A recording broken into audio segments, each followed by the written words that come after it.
ज्ञान के मार्ग में पीछा नहीं रहना चाहते तो जुड़े हमारे चैनल अनमोल जानकारी के साथ और पाइए अच्छे अच्छे ज्ञानवर्धक जानकारियाँ। दोस्तों 2024 में सावन का महीना कब है और कितने सोमवार पढ़ेंगे, सावन की समाप्ति कब है तथा रक्षाबंधन कब है और व्रत का पालन कैसे करें, व्रत में कौन सी चीजें नहीं खानी चाहिए और एक ऐसा उपाय हम इस वीडियो में बताएंगे जिससे आपकी भोले बाबा की कृपा से 7 जन्मों की परेशानी भी दूर हो जाएगी। जानिए सब कुछ इस वीडियो में। सबसे पहले सुंदर सी इस वीडियो को लाइक करके कमेंट में लिख हर हर महादेव, ओम नमः शिवाय। दोस्तों सावन का महीना शिव भक्तों के लिए प्यार की सौगात लेकर आता है। यही वो महीना है जिसे हम प्यार का महीना भी कहते हैं। पक्षियों की चहचहाहट मधुर संगीत में बदल जाती है, वर्षा ऋतुओं का आगमन होता है, प्रकृति जगमग हो जाती है, खूबसूरत शब्दों में आपस में बातें करती है। साथ ही साथ शिव भक्त बड़े जोरों शोरों के साथ सावन के महीने का बड़ी ही बेसब्री से इंतजार करते हैं। सावन में भगवान शिव धरती पर आकर अपने हर भक्त के घर में वास करते हैं और उनकी सच्ची भक्ति से धन धान्य करते हैं। सावन का हर एक दिन बहुत ही शुभ माना जाता है, हर दिन पवित्र होता है, हर दिन भगवान शिव की पूजा की जाती है। लेकिन सोमवार के व्रत की बात ही कुछ और होती है। पवित्र और शुभ दिन होता है सोमवार का दिन। इस दिन व्रत रखकर संपूर्ण फलों की प्राप्ति करते हैं और अगले दिन सावन के पवित्र महीने में फिर से सोमवार के व्रत के आने की कामना करते हैं ताकि सावन में हम व्रत का फिर से संपूर्ण पालन और फल प्राप्त कर सके। दोस्तों आपको बता दें इस बार सावन का महीना 2024 22 जुलाई और सोमवार के दिन पड़ेगा। सावन की समाप्ति होगी 19 अगस्त के दिन और सावन के आखिरी सोमवार के दिन ही 19 अगस्त यानी सोमवार के दिन ही रक्षाबंधन का त्योहार भी मनाया जाएगा। दोस्तों अब जानते हैं सावन के इस पवित्र महीने में कितने सोमवार पड़ेंगे और आपको कितने व्रत रखने हैं। आइए जानते हैं। सावन मास का पहला दिन 22 जुलाई दिन सोमवार है। पहले ही दिन सावन में सोमवार पड़ने ऐसी 4 चांद लग गए हैं। सावन का दूसरा सोमवार व्रत 29 जुलाई दिन सोमवार है। तीसरा सोमवार व्रत 5 अगस्त। सावन का पवित्र चौथा व्रत 12 अगस्त के दिन पड़ेगा और 19 अगस्त को 5वां सोमवार है। दोस्तों ऐसे में कुल मिलाकर 5 सोमवार पड़ेंगे और अंत में 19 अगस्त यानी सोमवार के दिन सावन समाप्त हो जाएंगे। दोस्तों ऐसे में हम जानते हैं सावन के इस पवित्र महीने में कौन सी गलती नहीं करनी चाहिए जिससे कि शिव नाराज न हो। और सावन व्रत में ये फल तो कभी मत खाना, नहीं तो भगवान भोले बाबा आपसे क्रोधित हो सकते हैं, आपका व्रत टूट सकता है। आइए जानते हैं कुछ ऐसी सावधानियां हैं जिसे भूल कर भी नहीं करना चाहिए। दोस्तों नंबर 1, शास्त्रों में कहा गया है कि व्रतधारी को उधार मांगकर फल आदि नहीं खाने चाहिए, इससे पाप लगता है और व्रत अधूरा रह जाता है। सोमवार का व्रत हो या कोई भी व्रत क्यों न हो, पड़ोसियों से मांग कर भी व्रत आदि में फल वगैरह नहीं खाने चाहिए। व्रत में उधार मांग कर खाने से व्यक्ति का व्रत झूठा हो जाता है। ईश्वर की शरण में आने पर व्यक्ति को झूठ नहीं बोलना चाहिए, कर्ज नहीं लेना चाहिए, चुगली आदि नहीं करनी चाहिए, उधार मांग कर भी नहीं खाना चाहिए। अगर आपको कोई अपनी मर्जी से खाने के लिए व्रत में कुछ देता है तो उसे आप खा सकते हैं, लेकिन व्रत में कम से कम उधार मांग कर फल आदि नहीं खाना चाहिए, इससे पाप लगता है और व्यक्ति की पवित्रता भंग हो जाती है। दोस्तों नंबर 2, सोमवार का व्रत हो या सावन का व्रत, आपको नाशपाती नहीं खाना चाहिए। दरअसल इस फल का नाम नाश यानी नाश करने वाला होता है, इसलिए इस फल को व्रत में नहीं खाना चाहिए। व्रत आदि को छोड़कर किसी और दिन आप कभी भी खा सकते हैं, लेकिन अगर जिस दिन आपका व्रत हो उस दिन नाशपाती का सेवन नहीं करना चाहिए। भगवान को भी नाशपाती नहीं चलाना चाहिए। दोस्तों नंबर 3, कुत्तों या सिंगाड़े का आटा खाने से भी आपका व्रत टूट सकता है। आपको बता दें लंबे समय से रखा हुआ आटा आपका व्रत भंग कर सकता है। दरअसल पुराने आटे में घुन आदि कीड़े वगैरह पड़ जाते हैं जो ठीक तरह से दिखाई भी नहीं देते। ऐसा आटा खाने पर दरअसल आप मांस का सेवन करते हैं और व्रत में कीड़े खाना घोर पाप के बराबर माना गया है और आपका व्रत भी भंग हो जाता है। व्रत में ताजा आटा खाना चाहिए। लंबे समय से रखे हुए आटे में कीड़े पड़ जाते हैं, ऐसा कभी न करें। व्रत हमेशा शुद्धता में ही रखना चाहिए। सावन का महीना बड़ा ही पवित्र महीना माना गया है, इसीलिए ये 5 चीजें भगवान शंकर के पास कभी न रखे। तो चलिए जानते हैं। दोस्तों नंबर 1, जहाँ रखा हो शिवलिंग या महादेव की कोई भी प्रतिमा तो वहाँ पर भूल कर भी चप्पल जूते लेकर नहीं जाना चाहिए। जरा सोचिए जब आपके कमरे में कोई चप्पल लेकर प्रवेश करता है तो आपको कितना क्रोध आता है।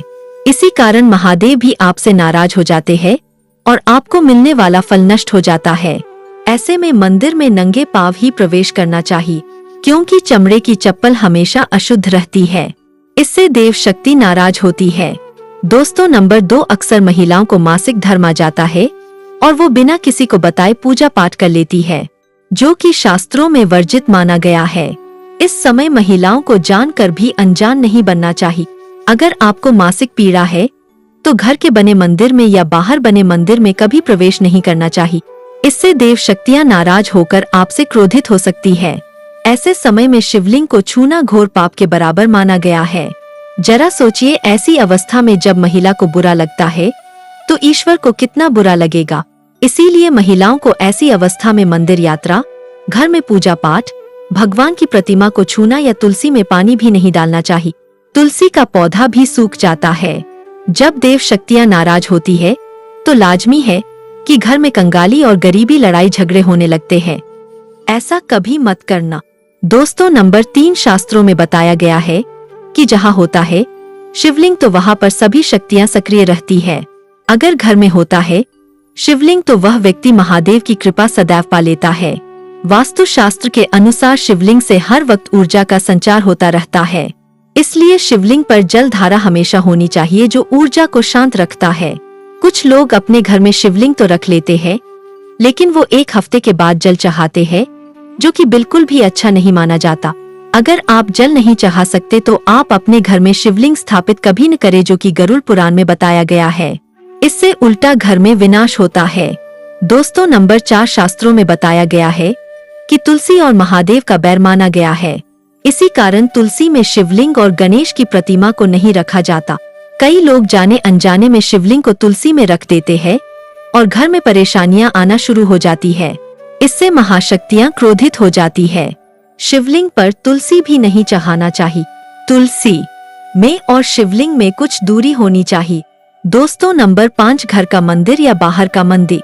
किसी भी मंदिर में ऐसे व्यक्ति को प्रवेश नहीं करना चाहिए जिसने स्त्री प्रसंग अर्थात संभोग किया हो या उसने मांस खाया। अगर आप शारीरिक रूप से गंदे हैं तो मंदिर के आसपास भी नहीं जाना चाहिए। घर के बने मंदिर में कोई कपड़ा आदि डाल देना चाहिए। जरा आप ही सोचिए, क्या आप मांस खाकर या स्त्री के साथ शारीरिक संबंध बनाकर भगवान के पास जाएंगे और क्या वो आपसे प्रसन्न होंगे? बिल्कुल भी नहीं। वो आपसे क्रोधित हो सकते हैं और आपसे नाराज हो जाएंगे। शास्त्रों में इसे घोर पाप माना गया है। इससे व्यक्ति नरक में जाता है। ऐसा दुष्ट स्वभाव मनुष्य की बर्बादी का कारण माना गया है। ऐसा न करे। ईश्वर के सामने हमेशा नहा होकर मन पवित्र लेकर ही जाना चाहिए।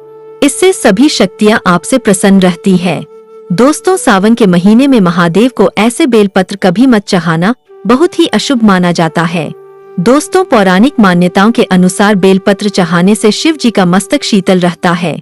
बेलपत्र से भगवान शिव की पूजा करने से दरिद्रता दूर होती है और व्यक्ति सौभाग्यशाली बनता है। इससे हनुमान जी भी प्रसन्न होते हैं, क्योंकि वे शिव के ही अवतार है और इस बात को शायद ही कोई जानता। दोस्तों, पहले आप ये जाने कि बेलपत्र का उपयोग और इसके लाभ कैसे मिलते हैं।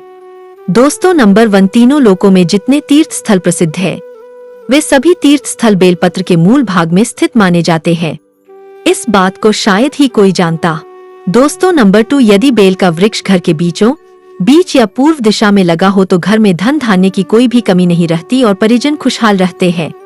दोस्तों, नंबर 3, जो व्यक्ति बेल के वृक्ष के मूल भाग की गंध, पुष्प आदि से पूजा अर्चना करता है उसे मृत्यु के पश्चात शिव लोक की प्राप्ति होती है।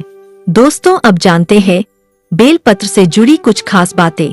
चतुर्थी, अष्टमी, नवमी, चतुर्दशी और अमावस्या तिथियों को संक्रांति के समय और सोमवार को बेलपत्र नहीं तोड़ना चाहिए।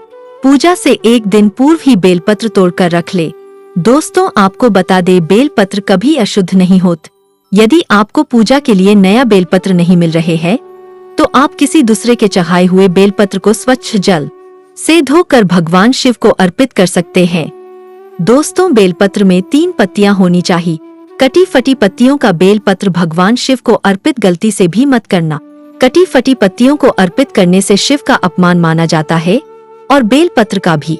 इसलिए बेलपत्र की पत्तियां एकदम साफ होनी चाहिए। दोस्तों, सावन के इस पवित्र महीने में अगर जिस व्यक्ति को 5 संकेत मिल जाए तो इससे ये पता चलता है कि महादेव आपकी भक्ति से बहुत प्रसन्न है और आपको धनी होने से कोई भी नहीं रोक सकता। तो चलिए जानते हैं। दोस्तों, नंबर 1, बैल का दरवाजे पर आना। नंदी महाराज भगवान भोलेनाथ के वाहन हैं। नंदी को भगवान शिव का द्वारपाल भी कहा गया है। नंदी महाराज को बुद्धि और ज्ञान का प्रतीक माना गया है। शिव के मंदिर के बाहर हमेशा नंदी महाराज विराजित रहते हैं। लेकिन अगर सावन के इस पवित्र महीने में अचानक से नंदी महाराज आपके दरवाजे पर आ जाए और घर की चौखट को सींग मारने लगे, तब आपको समझ लेना चाहिए कि भगवान शिव आपके घर में आने वाले हैं, जो ये एक उनके आने का संकेत है। भगवान शिव आपकी भक्ति से बहुत प्रसन्न है और आपके घर में खुशियां आने वाली है। आपको धनी होने से कोई नहीं रोक सकता। लेकिन याद रहे, नंदी महाराज को तिलक लगाकर मीठा भोग जरूर खिला। दोस्तों, नंबर 2, सावन के पवित्र महीने में अचानक से आपके सपनों में अगर शिवलिंग दिखाई दे जाए अर्थात भगवान शिव दिखाई दे जाए तो इसे आपको ये समझना चाहिए कि अब आपके जीवन से परेशानियों का अंत जल्दी हो जाए। भगवान शिव आपकी सच्ची आराधना भक्ति से बहुत खुश है और वो आपके घर में आने वाले हैं। ऐसे में याद रहे, शिव की भक्ति में कोई भी कमी नहीं आनी चाहिए। घर को गंदा मत रखना क्योंकि आपके घर में भगवान शिव आने वाले हैं। दोस्तों, नंबर 3, शास्त्रों के अनुसार माना गया है कि नीलकंठ भगवान शिव का प्रतीक है। अगर आपके घर में सावन के महीने में नीलकंठ छत पर आकर बैठ जाए तो उसे भूलकर भी मत भगाना, क्योंकि यह भगवान शिव का प्रतीक माना गया है। ऐसे में आपको खुश होना चाहिए क्योंकि भगवान शिव आपकी भक्ति से बहुत खुश है। शास्त्रों में बताया गया है कि नीलकंठ अगर मनुष्य के घर पर आकर बैठ जाए तो साक्षात घर में महाशिव के आने के संकेत माने गए हैं। अब आपके बुरे दिन जाने वाले हैं। कहते हैं, श्री राम ने इस पक्षी के दर्शन करने के बाद ही रावण पर विजय प्राप्त की थी। दोस्तों, नंबर 4, सावन के पवित्र महीने में अचानक से घर में काला सांप निकल आए तो बहुत ही शुभ माना गया है। इसे बिल्कुल भी न मारे। ये भगवान शिव के आने का संकेत है। जिनकी भक्ति से महादेव प्रसन्न होते हैं, तब महादेव किसी खास अवसर पर ही अपने दर्शन देते हैं। सावन का महीना बहुत ही पवित्र महीना माना गया है।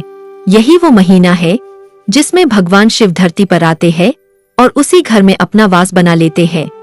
जो सच्चा भक्त होता, सपनों में किसी मंदिर में नाग नागिन का जोड़ा देखना बहुत ही शुभ माना गया है। ये घर में शिव के आने के संकेत है। अब आपको खुश होने की जरूरत है। दोस्तों, नंबर 5, सावन के शुभ अवसर पर सोमवार के दिन डमरू की आवाज, घंटियों की आवाज सुनाई दे जाए तो यह अत्यंत शुभ माना गया है।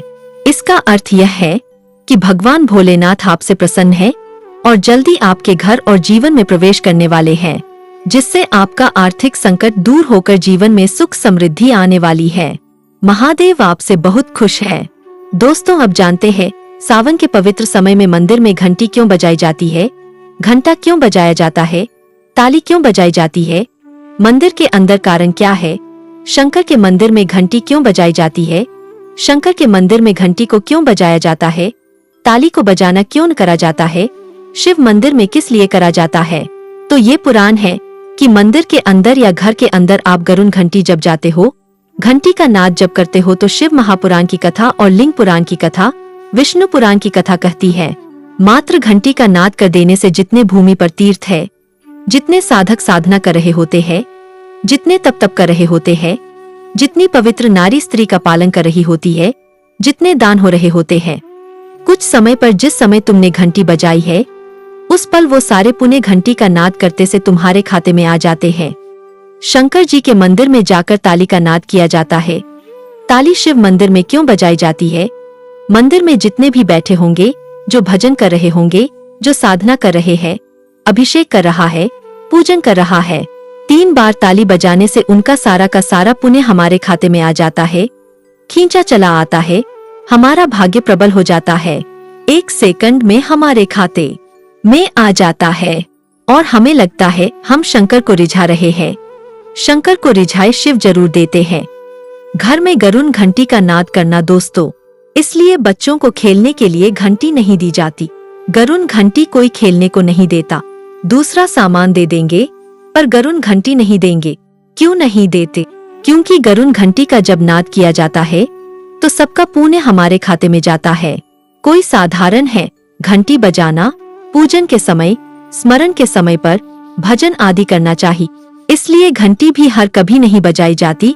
और आपसे भी निवेदन है, मंदिर में भी जाओ तो घंटी का नाद करो तो बड़े प्रेम से कर, ऐसे नहीं बजाओ, बजाए जाओ, बजाए जा। कई मंदिरों में मंदिर का पट बंद हो जाता है तो भी लोग घंटी बजा देते हैं। दोष लगता है। भगवान अगर मंदिर में सो रहे हैं तो कुछ समय घंटी बजाना घोर पाप माना जाता है। जिस जगह पर ब्राह्मण विद्वान है, साधक है, संत है, साधु है, मंदिर अगर बंद होता है तो उसके साथ में घंटी के नीचे के भाग को रस्सी से ऊपर बंद दिया जाता है, जिससे बजना कहते हैं। अगर भगवान अगर विश्राम कर रहे हैं, सो रहे हैं, निद्रावश है या पट बंद है, कुछ समय पट बंद का समय है और घंटी का अगर नाद हो जाए तो कहते हैं 11 ब्राह्मण के भूखे रहने का दोष लग जाता है। जीवों को मात्र घंटी बजा देने पर अगर भगवान विश्राम में है, पट बंद, दरवाजा बंद और लिखा हुआ है समय मंदिर खुलने का समय 11 बजे से 3 बजे तक मंदिर बंद होने का समय, और तुमने यदि समय देख लिया फिर भी तुमने तो देख लिया और तुम उस समय कह रहे हो मैं दूर से आया हूँ, घंटी तो बजाऊंगा, तो ऐसा करने से कई लोगों के भूखे रहने का दोष आपको लग जाता है। घंटी बजाने का सबसे शुभ समय माना जाता है सुबह 4 बजे से लेकर सुबह 11 बजे तक अत्यंत दुर्लभ और मंगलकारी माना जाता है। इस समय घंटी बजाना और रात के समय शाम 6 बजे से लेकर रात 11 बजे से पहले तक पूजा पाठ तथा घंटी बजा लेनी चाहिए, क्योंकि 12 से पहले तथा 12 के बाद मंदिर के पट बंद कर दिए जाते हैं। इस समय देवी देवता विश्राम करते हैं, निद्रा में चले जाते हैं। इस समय उन्हें जगाना मतलब घोर पाप का भागीदार बनने के बराबर है। आप अपने पुण्य नष्ट कर सकते हैं। दोस्तों, एक आखिरी ऐसा उपाय है जिसको अगर आपने सावन के पवित्र महीने में कर लिया तो दुनिया की कोई भी ताकत, कोई भी शक्ति आपको करोड़पति होने से रोक नहीं पाएगी। बस कर लेना ये उपाय। सावन बार बार नहीं आता है, उपाय जरूर करना। इस समय भगवान शिव सक्रिय अवस्था में होते हैं, जो मांगो अवश्य होती है हर कामना। दोस्तों, आज हम आपको बताएंगे मात्र कुछ ही समय में आपके जीवन से कर्ज हमेशा के लिए उतर जाएगा। अगर न उतरे तो आप हमारे चैनल स्माइल फैमिलीज को अनसब्सक्राइब कर देना। हम आपको कागज, पेन, कॉपी आदि पर लिखकर दे सकते हैं कि मात्र कुछ ही समय में इस उपाय से आपका कर्ज तुरंत उतर जाएगा। घर से तमाम तरह की परेशानियां, ग्रह कलेश, पति पत्नी की परेशानी, नजर दोष, राहु दोष, मंगल दोष, पितृ दोष, गरीबों का दोष, भयंकर काल सर्प दोष, शनि देव का दोष, वर्षों पुरानी यदि किसी की बद्दुआ, काला जादू अगर जीवन में किसी ने कर रखा है तो वह मात्र इस उपाय से पल भर में ही दूर हो जाएगी। दोस्तों, न कम न ज्यादा पूरे 5 काम आपको करने हैं। दोस्तों, अक्सर हम शौक के लिए क्या कुछ नहीं करते, यहाँ तक कि अपना घर तक गिरवी रख देते हैं। नौबत यह भी आ जाती है कि कुछ लोग तो कर्ज के कारण अपना घर तक छोड़ देते हैं। और वैसे देखा जाए तो कर्ज से बढ़कर कष्टप्रद कोई स्थिति नहीं होती। कर्ज एक श्राप की तरह होता है, जो अगर एक बार लग जाए तो बिना उपाय किए उतरता ही नहीं है। अगर आप भी कर्ज के बोझ से परेशान हैं, तो इस उपाय का प्रयोग अवश्य करें। 2 से 8 दिन के अंदर लाभ मिलने लगता है। यह बात आपको शायद मजाक लगे, लेकिन मैं आपसे वादा करता हूँ कि यह 100% सत्य है। लेकिन इसका लाभ लेने के लिए आपको 5 काम अवश्य करना है, तभी ही कर्ज से मुक्ति मिलेगी। तो चलिए शुरू करते हैं। सच्चे दिल से कमेंट बॉक्स में लिखे हर हर महादेव, ओम नमः शिवाय, एक लाइक जरूर करें। आज का वीडियो बहुत ही सुंदर है, इसीलिए एक लाइक आप पहले ही कर दे, क्योंकि आप लाइक करना भूल जाते हैं। आपका एक लाइक हमारे लिए बहुत ही कीमती है, बहुत ही प्यारा है। इसीलिए सावन के पवित्र महीने में भगवान शिव के लिए एक लाइक तो बनता है। दोस्तों, 5 कामों में सबसे पहला काम है, सबसे पहला उपाय है पक्षी। पक्षियों को दाना डालने से जिंदगी की बहुत सारी खुशियां मिलती है, जिसकी आप कल्पना भी नहीं कर सकते। पक्षी को हर शनिवार मंगलवार दाना डालने से जल्द कर्ज से मुक्ति मिलने लगती है। शिव पुराण के अनुसार भगवान शिव कहते हैं, यदि व्यक्ति के जीवन में कर्ज हो तो उसी समय उस व्यक्ति को पक्षी को दाना डालना चाहिए तथा पानी पिलाना चाहिए। भगवान शिव कहते हैं, माटी के प्याले में जिस पक्षी को पानी पिलाया जाता है तो उस व्यक्ति की 7 पीढ़ियां कभी कर्ज नहीं भोगती। माता पार्वती भगवान शिव से कहती है, हे महादेव, यदि पिछले जन्म का कर्ज वह अगले जन्म में चुकाना चाहे तो उस मनुष्य को क्या करना चाहिए। दोस्तों, तब भगवान शिव माता पार्वती से कहते हैं, हे देवी, इसका सीधा सीधा प्रश्न मैं आपको देता हूँ। अगर मनुष्य ऋण मुक्त होना चाहता है, कर्ज से मुक्त होना चाहता है, अगर वह अपने पापों से मुक्ति पाना चाहता है, तो उसे पक्षियों की निस्वार्थ भाव से सेवा करनी चाहिए, दाना पानी उन्हें देते रहना चाहिए। तभी ही मैं प्रसन्न रहता हूँ और व्यक्ति को ऋण मुक्त करता हूँ। अगले जन्म तक पीढ़ी दर पीढ़ी उसकी कभी कर्ज की भागी नहीं होती।